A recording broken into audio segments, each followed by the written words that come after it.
Agung Oka 50 tahun, sedang memberi pakan ternak kambingnya saat ditemui, Senin tanggal 19 Juli tahun 2021.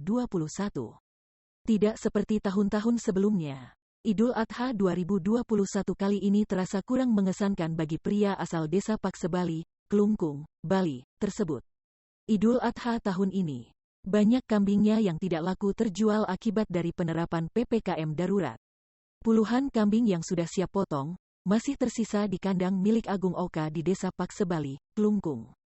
Seharusnya jelang hari Idul Adha, ternaknya itu laris manis terjual. Namun saat ini keadaannya justru berbeda. Agung Oka mengaku pesanan masih sepi walau sudah memasuki H1 Idul Adha. Berbeda sekali situasinya sekarang. Penjualan hewan kurban kambing menurun drastis. Sudah tidak bisa bilang apa kondisi seperti ini, ujar Agung Oka, Senin tanggal 19 Juli tahun 2021.